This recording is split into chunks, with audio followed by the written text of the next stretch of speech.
ಲೋಕಸಭೆ ಚುನಾವಣೆಯಲ್ಲಿ ಹೆಚ್ಚು ಸ್ಥಾನ ಗೆಲ್ಲುವಲ್ಲಿ ಕಾಂಗ್ರೆಸ್ ವಿಫಲವಾಗಿದೆ. ರಾಜ್ಯದಲ್ಲಿ ಸೋಲಿಗೆ ಕಾರಣವಾದಂತಹ ಸಚಿವರ ತಲೆದಂಡ ಆಗುತ್ತಾ? ರಾಜೀನಾಮೆ ಇಸ್ಕೊಂಡು ಬಿಡ್ತಾರಾ ಹಾಗಾದ್ರೆ ಹೈಕಮಾಂಡ್ನವರು? ಯಾಕಂದ್ರೆ ಕಾಂಗ್ರೆಸ್ ನಿರೀಕ್ಷಿತ ಪ್ರಮಾಣದಲ್ಲಿ ಗೆಲ್ಲೋಕ್ಕಾಗಲಿಲ್ಲ. 14ರಿಂದ 16 ಅವ್ರ ನಿರೀಕ್ಷೆ ಇತ್ತು, ಒಬ್ಬೊಬ್ರು 18 ಅಂತಂದ್ರು. ಡಬಲ್ ಡಿಜಿಟ್ ಕ್ರಾಸ್ ಆಗಿಲ್ಲ. ಈಗ ಗೆಲುವಿನ ಪ್ರಾಮಾಣಿಕ ಪ್ರಯತ್ನ ಮಾಡದವರ ಸ್ಥಾನಕ್ಕೆ ಕಂಟಕ ಕುತ್ತು ಬರುತ್ತಾ? ಗೆದ್ದೇ ಗೆಲ್ತೇವೆ ಎಂಬ ಕ್ಷೇತ್ರಗಳನ್ನ ಸೋತಿದ್ದಕ್ಕೆ ಹೈಕಮಾಂಡ್ ಬೇಸರವಾಗಿದೆ. ಸಚಿವರ ತಲೆದಂಡಕ್ಕೆ ನಡೆದಿದೆಯಾ ಹೈಕಮಾಂಡ್ ಮಟ್ಟದಲ್ಲಿ ಚರ್ಚೆ? ಚಿತ್ರದುರ್ಗ, ಚಿಕ್ಕಬಳ್ಳಾಪುರ, ಕೋಲಾರ, ಬೆಂಗಳೂರು ಗ್ರಾಮಾಂತರ, ಬೆಳಗಾವಿ, ಬಾಗಲಕೋಟೆ ಗೆಲ್ಲೋದು ಖಚಿತ ಅಂಥೇಳಿ ಹೇಳಲಾಗ್ತಾ ಇತ್ತು. ಸೋಲಿಗೆ ಕಾರಣವಾದವರ ವಿರುದ್ಧ ಹೈಕಮಾಂಡ್ ಈಗ ಕ್ರಮ ತೆಗೆದುಕೊಳ್ಳುತ್ತ. ನೋಡಿ, ಕಾಂಗ್ರೆಸ್ನ ನಿರೀಕ್ಷೆ ಏನಿತ್ತು? ಕಾಂಗ್ರೆಸ್ ನಾಯಕರು ಸರ್ವೆಗಳನ್ನು ಮಾಡಿಸಿದ್ರು. ಅವ್ರದೇ ಆದಂಥ ಸೋರ್ಸ್ಗಳ ಮುಖಾಂತರ ಅವರಿಗೆ ಅಂಕಿಅಂಶದ ಒಂದು ನಿರೀಕ್ಷೆ ಇತ್ತು. ಅಂದರೆ ಡಬಲ್ ಡಿಜಿಟ್ 14 ಅಂತರೂ ಬಂದೇ ಬರುತ್ತೆ ಎನ್ನುವಂಥ ವಿಶ್ವಾಸ. ಆದರೆ ಗೆಲ್ಲಬಹುದಾದಂತಹ ಕ್ಷೇತ್ರಗಳು ಯಾವ್ಯಾವುದು ಅಂತ ಹೇಳಿದ್ರೆ, ಚಿತ್ರದುರ್ಗ ಒಂದು ಬಹಳ ನಿರೀಕ್ಷೆ ಇಟ್ಕೊಂಡಿದ್ರು, ಆಗಲಿಲ್ಲ. ಚಿಕ್ಕಬಳ್ಳಾಪುರದ ಮೇಲೆ ಹೋಪ್ ಇತ್ತು, ಅಲ್ಲೂ ಗೆಲ್ಲಕ್ಕಾಗಲಿಲ್ಲ. ಕೋಲಾರ ಅಂತರೂ ಬಹಳ ಓವರ್ ಕಾನ್ಫಿಡೆಂಟ್ ಇತ್ತು, ಕೋಲಾರ ಗೆದ್ದೇ ಗೆಲ್ತೀವಿ ಅಂತೇಳಿ, ಅಲ್ಲೂ ಕೂಡ ಸೋತರು. ಬೆಂಗಳೂರು ಗ್ರಾಮಾಂತರ DK ಸುರೇಶ್ ಅವರು 100% ಗೆಲ್ತಾರೆ ಅಂಥೇಳಿ ಕಾಂಗ್ರೆಸ್ ನಾಯಕರೇ ಆತ್ಮವಿಶ್ವಾಸದಲ್ಲಿದ್ದರು. ಆದರೆ ಅಲ್ಲೂ ಕೂಡ ಗೆಲ್ಲೋಕೆ ಸಾಧ್ಯ ಆಗಲಿಲ್ಲ. ಇನ್ನು ಬೆಳಗಾವಿಯಲ್ಲಿ ಮೃಣಾಲ್ ಹೆಬ್ಬಾಳ್ಕರ್, ಸಚಿವೆ ಲಕ್ಷ್ಮಿ ಹೆಬ್ಬಾಳ್ಕರ್ ಪುತ್ರ, ಈಗ ತಲೆದಂಡ ಆಗುತ್ತಾ? ಹಾಗಾದರೆ ಹೈಕಮಾಂಡೇ ಹೇಳಿತ್ತು, ಯಾರ್ಯಾರೆಲ್ಲ ತಮ್ಮ ತಮ್ಮ ಮಕ್ಕಳನ್ನು ಗೆಲ್ಲಿಸ್ಕೊಂಡು ಬರೋಕ್ಕಾಗೋದಿಲ್ವೋ ಅಥವಾ ಯಾರಿಗೆಲ್ಲ ಜವಾಬ್ದಾರಿಯನ್ನು ಕೊಟ್ಟಿದ್ದೇವೋ ಅವರು ಆಗಲಿಲ್ವೋ ಅಂಥವ್ರನ್ನ ನಾವು ಸಂಪುಟದಿಂದ ಬಿಡ್ತೀವಿ ಅನ್ನುವಂಥ ವಾರ್ನ್ ಮಾಡಿತ್ತು. ಬಿಡೋಕ್ಕಾಗ್ಬಿಡುತ್ತಾ? ಹಾಗಾದರೆ ಹೈಕಮಾಂಡ್ ಹೇಳಿದ್ದು ಮಾಡಿಬಿಡುತ್ತಾ? ಕಷ್ಟ ಸಾಧ್ಯ ಇದೆ. ಯಾಕಂದರೆ ಇಲ್ಲಿ ಉದಾಹರಣೆಗೆ ನಿಮಗೆ ಕೋಲಾರ, ಚಿಕ್ಕಬಳ್ಳಾಪುರ ಅಲ್ಲಿ 2 ಕಡೆ ಸೋತಿದ್ದಾರೆ. ಅಲ್ಲಿ ಮುನಿಯಪ್ಪನವರಿಗೆ ಜವಾಬ್ದಾರಿ ಕೊಟ್ಟಿದ್ದರು. ಈಗ ಮುನಿಯಪ್ಪನವ್ರನ್ನ ಸಂಪುಟದಿಂದ ಕೈ ಬಿಟ್ಬಿಡ್ತಾರಾ? ಹಿರಿಯರಿದ್ದಾರೆ, ಅವರು ಪಕ್ಷದ ವಿರುದ್ಧ ಅಸಮಾಧಾನಗೊಳ್ಬೋದು, ಮುನಿಸ್ಕೊಳ್ಬೋದು, ಮತ್ತದು ಬೇರೆ ಕಾರಣಕ್ಕೆ ಬೇರೆ ರೀತಿಯಾದಂಥ ತಿರುವುಗಳನ್ನು ಪಡಿಬಹುದು ಅವ್ರು ರಾಜೀನಾಮೆ ಕೇಳಿದರೆ ಅಲ್ವಾ. ಹಾಗಾಗಿ ಈ ಸಾಧ್ಯತೆಗಳು ಕಡಿಮೆ ಇದೆ. ಚುನಾವಣೆ ಗೆಲ್ಲಿ ಅಂಥೇಳಿ ಈ ರೀತಿ ಟಾಸ್ಕನ್ನು ಕೊಟ್ಟಿರ್ತಾರೆ. ಬಟ್ ರಾಜೀನಾಮೆ ಕೇಳಿಬಿಡ್ತಾರೆ. ಅಂದರೆ ಆರಂಭದಲ್ಲಿ ಮಾತುಕತೆಗಳಾಗಿದೆ. ರಾಜೀನಾಮೆನ ಇಸ್ಕೊಂಡು ಬಿಡ್ತಾರಾ? ತಲೆದಂಡ ಆಗ್ಬಿಡುತ್ತಾ? ಸಾಧ್ಯತೆಗಳು ಕಡಿಮೆ ಇದೆ. ಇನ್ನು ಬೆಳಗಾವಿ ಲಕ್ಷ್ಮಿ ಹೆಬ್ಬಾಳ್ಕರ್ ತಮ್ಮ ಮಗನನ್ನು ಗೆಲ್ಲಿಸ್ಕೊಳ್ಳೋಕ್ಕಾಗಲಿಲ್ಲ. ಗೆಲ್ಲುವ ವಾತಾವರಣ ಇದ್ದರೂ ಕೂಡ ಈಗ ರಾಜೀನಾಮೆ ತೊಗೊಂಡ್ಬಿಡ್ತಾರೆ. ಹಾಗಾದರೆ ರಾಜೀನಾಮೆ ಕೊಟ್ಬಿಡ್ತಾರೆ ಅವ್ರು ಕೇಳಿದ ತಕ್ಷಣ? ಸಾಧ್ಯತೆಗಳು ಕಡಿಮೆ ಇದೆ. ಬಟ್ ತಲೆದಂಡ ಆಗುವುದು ನಾವು ಅಲ್ಲಗಳೆಯುವಂತಿಲ್ಲ. ಬಾಗಲಕೋಟೆ ಅಲ್ಲೂ ಕೂಡ ಅಷ್ಟೇ, ಅಲ್ಲಿ ಕಾಂಗ್ರೆಸ್ನ ಒಳ ಏಟುಗಳಿಗೆ ಅಲ್ಲಿನ ಅಭ್ಯರ್ಥಿ ಸೋಲ್ಬೇಕಾದಂಥ ಪರಿಸ್ಥಿತಿ ಬಂತು ಅನ್ನೋದು ಅಲ್ಲಿನ ಜನರು ಮಾತಾಡ್ಕೊಳ್ತಿರುವಂಥ ಮಾತು. ಈಗ ಅಲ್ಲಿ ತಿಮ್ಮಾಪೂರು ಸೇರಿದಂತೆ ಸಾಕಷ್ಟು ಜನರಿಗೆ ಜವಾಬ್ದಾರಿಯನ್ನು ಕೊಟ್ಟಿದ್ದರು, ಅಲ್ಲೂ ಕೂಡ ಗೆಲ್ಲೋಕ್ಕಾಗಲಿಲ್ಲ. ಈಗ ಬೆಂಗಳೂರು ಗ್ರಾಮಾಂತರ DK ಶಿವಕುಮಾರ್ ತಮ್ಮ ಸಹೋದರನ ಗೆಲ್ಲಿಸ್ಕೊಳ್ಳೋಕ್ಕಾಗಲಿಲ್ಲ. ಸಾಧ್ಯ ಇದ್ದರೂ ಕೂಡ ಬಟ್ ಅಸಾಧ್ಯ ಇದು ಕಾಂಗ್ರೆಸ್ನಲ್ಲಿ.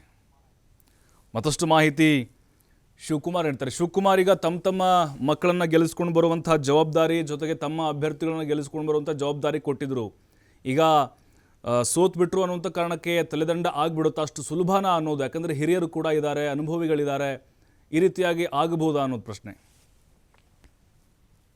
ಪ್ರಭು, ಲೋಕಸಭಾ ಚುನಾವಣೆಯಲ್ಲಿ ಕಾಂಗ್ರೆಸ್ 9 ಸ್ಥಾನಗಳನ್ನ ಗೆದ್ದು ಒಂದು ಕಡೆ ತನ್ನ ಸೀಟ್ಗಳನ್ನ ಇನ್ಕ್ರೀಸ್ ಮಾಡ್ಕೊಂಡಿದೆ, ಅಂದ್ರೆ ಹೆಚ್ಚಳ ಮಾಡ್ಕೊಂಡಿದೆ. ಆದ್ರೆ ಮತ್ತೊಂದು ಕಡೆ ಸಚಿವರು ಕೆಲವು ಕಡೆಗಳಲ್ಲಿ ಸರಿಯಾಗಿ ಪ್ರಾಮಾಣಿಕ ಪ್ರಯತ್ನವನ್ನ ಮಾಡಿಲ್ಲ ಅಭ್ಯರ್ಥಿಗಳನ್ನ ಗೆಲ್ಲಿಸ್ಕೊಳ್ಳೋದಕ್ಕೆ ಅನ್ನುವಂತಹ ಆರೋಪಗಳು ಕೂಡ ಈಗ ಎದುರಾಗಿದೆ. ಯಾಕಂದ್ರೆ ಸಚಿವರಿಗೆ ಜವಾಬ್ದಾರಿಯನ್ನ ಕೊಡಲಾಗಿತ್ತು. ನಿಮ್ಗೆ ಕೊಟ್ಟಿರುವಂತಹ ಕ್ಷೇತ್ರಗಳಲ್ಲಿ ಅಭ್ಯರ್ಥಿಗಳನ್ನ ಗೆಲ್ಲಿಸಿಕೊಂಡು ಬರಲೇಬೇಕು ಅನ್ನುವಂತ ಒಂದು ಹೊಣೆಗಾರಿಕೆಯನ್ನ ಕೊಡಲಾಗಿತ್ತು. ಜೊತೆಗೆ ಎಚ್ಚರಿಕೆಯನ್ನು ಕೂಡ ನೀಡಲಾಗಿತ್ತು. ಒಂದು ವೇಳೆ ನೀವು ಅಭ್ಯರ್ಥಿಗಳನ್ನ ಗೆಲ್ಲಿಸ್ಕೊಂಡು ಬರೋದಕ್ಕೆ ವಿಫಲರಾಗಿದ್ದೇ ಆದ್ರೆ, ಪ್ರಾಮಾಣಿಕ ಪ್ರಯತ್ನವನ್ನ ಮಾಡದೆ ನೀವು ವಂಚನೆಯನ್ನ ಮಾಡಿದ್ದೇ ಆಗಿದ್ರೆ ನಿಮ್ಮ ಸಚಿವ ಸ್ಥಾನಕ್ಕೆ ಕುತ್ತು ಬರುತ್ತೆ ಅನ್ನುವಂತಹ ಎಚ್ಚರಿಕೆಯನ್ನು ಕೂಡ ಹಿಂದೆನೆ ಪಾಸ್ ಮಾಡಲಾಗಿತ್ತು. ಈ ಬಹುತೇಕ ಸಚಿವರು ಬಹಳಷ್ಟು ಪ್ರಾಮಾಣಿಕ ಪ್ರಯತ್ನವನ್ನು ಕೂಡ ಮಾಡಿದ್ರು.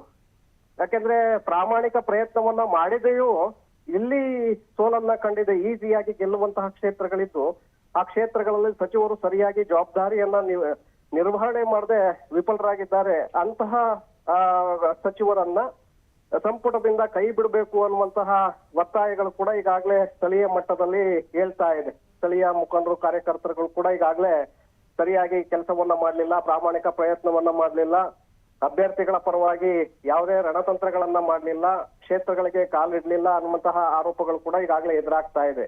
ಅಂತವ ಸಚಿವರ ತಲೆದಂಡವನ್ನ ಮಾಡ್ಬೇಕಾ ಹೇಗೆ ಅನ್ನುವಂತಹ ನಿಟ್ಟಿನಲ್ಲಿ ಹೈಕಮಾಂಡ್ ಮಟ್ಟದಲ್ಲಿ ಈಗ ಚರ್ಚೆ ನಡೀತಾ ಇದೆ. ಯಾಕೆಂದ್ರೆ ಕೇಂದ್ರದಲ್ಲಿ ಸರ್ಕಾರವನ್ನ ರಚನೆ ಮಾಡ್ಬೇಕು ಅನ್ನುವಂತ ನಿಟ್ಟಿನಲ್ಲಿ ಹೈಕಮಾಂಡ್ ನಾಯಕರು ಕೂಡ ಬ್ಯುಸಿ ಆಗಿದ್ರು. ಈಗ ರಾಜ್ಯ ಕರ್ನಾಟಕದಲ್ಲಿ ಅತಿ ಹೆಚ್ಚು 20 ಸೀಟುಗಳನ್ನ ಗೆಲ್ತೀವಿ ಅನ್ನುವಂತ ಒಂದು ವಿಶ್ವಾಸವನ್ನ ಹೈಕಮಾಂಡ್ ನಾಯಕರು ಕೂಡ ಇಟ್ಕೊಂಡಿದ್ರು. ಇಲ್ಲಿ ಸಿಎಂ ಡಿಸಿಎಂ ಕೂಡ ಇಟ್ಕೊಂಡಿದ್ರು. ಆದ್ರೆ ಕೆಲವು ಕ್ಷೇತ್ರಗಳು ಗೆಲ್ಲುವಂತಹ ಸಾಧ್ಯತೆಗಳಿದ್ರು ಕೂಡ ಆ ಕ್ಷೇತ್ರಗಳಲ್ಲಿ ಸೋಲಾಗಿದೆ. ಅಂತಹ ಕ್ಷೇತ್ರಗಳ ಸಚಿವರನ್ನ ಕೈ ಬಿಡುವ ಬಗ್ಗೆ ಈಗ ಸುದೀರ್ಘವಾಗಿ ಚರ್ಚೆಗಳು ಆಗ್ತಾ ಇದೆ. ಈಗಾಗಲೇ ಸ್ಥಳೀಯ ಮಟ್ಟದಲ್ಲೂ ಕೂಡ ವಿರೋಧ ವ್ಯಕ್ತವಾಗ್ತಾ ಇದೆ. ಒಂದು ಕಡೆ ಕೋಲಾರದಲ್ಲಿ ನಾವು ಗೆಲ್ತೇವೆ ಅನ್ನುವಂತ ವಿಶ್ವಾಸವನ್ನ ಇಟ್ಕೊಂಡಿದ್ರು. ಅಲ್ಲಿ ಸೂಕ್ತವಾದಂತ ಅಭ್ಯರ್ಥಿಯನ್ನು ಕೂಡ ಆಯ್ಕೆ ಮಾಡಲಾಗಿತ್ತು. ಚಿಕ್ಕಬಳ್ಳಾಪುರದಲ್ಲಿ ರಕ್ಷಾರಾಮಯ್ಯ ಅವ್ರು ಗೆಲ್ತಾರೆ ಅನ್ನುವಂತ ನಿಟ್ಟಿನಲ್ಲಿ ಟಿಕೆಟ್ ಅನ್ನ ಕೊಡಲಾಗಿತ್ತು.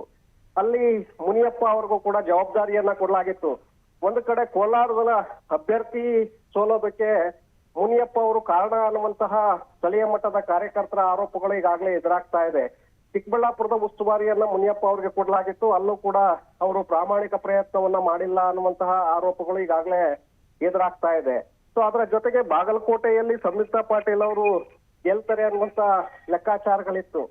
ಅಲ್ಲಿ ಆರ್ ಬಿ ತಿಮ್ಮಾಪುರ ಅವರು ಕೂಡ ಸರಿಯಾಗಿ ಹೊಣೆಗಾರಿಕೆಯನ್ನ ನಿಭಾವಣೆ ಮಾಡಿಲ್ಲ ಅನ್ನುವಂತ ಆರೋಪಗಳು ಎದುರಾಗಿದೆ. ಚಿತ್ರದುರ್ಗದಲ್ಲಿ ಸುಧಾಕರ್ ಅವರು ಕೂಡ ಸರಿಯಾಗಿ ಸಮರ್ಥವಾಗಿ ಅಲ್ಲಿ ಪ್ರಾಮಾಣಿಕ ಪ್ರಯತ್ನವನ್ನ ಮಾಡಿಲ್ಲ. ಹಾಗಾಗಿ ಗೆಲ್ಲುವಂತಹ ಅವಕಾಶಗಳಿದ್ರು ಕೂಡ ಚಂದ್ರಪ್ಪ ಅವರು ಸೋಲ್ಬೇಕಾಯ್ತು ಅನ್ನುವಂತಹ ಆರೋಪಗಳು ಈಗ ಎದುರಾಗ್ತಾ ಇದೆ. ನೀವು ಹೇಳಿದಾಗೆ ಒಂದು ಕಡೆ ಬೆಂಗಳೂರು ಗ್ರಾಮಾಂತರ ಕ್ಷೇತ್ರ ಕೂಡ ಗೆಲ್ಲುವಂತಹ ಅವಕಾಶಗಳಿತ್ತು. ಆದ್ರೆ ಅಲ್ಲಿ ಮೈತ್ರಿ ಅಭ್ಯರ್ಥಿ ಬಹಳ ಸ್ಟ್ರಾಂಗ್ ಆಗಿದ್ದರಿಂದ ಅವರ ಮೇಲೆ ಅನುಕಂಪ ಹೆಚ್ಚಾಗಿದ್ರಿಂದ ಅಲ್ಲಿ ಗೆಲ್ಲೋದಕ್ಕೆ ಅವಕಾಶ ಆಯ್ತು. ಆದ್ರೆ ಅಲ್ಲಿ ಡಿ ಕೆ ಶಿವಕುಮಾರ್ ಬಹಳ ಪ್ರಯತ್ನವನ್ನ ಮಾಡಿದ್ರು.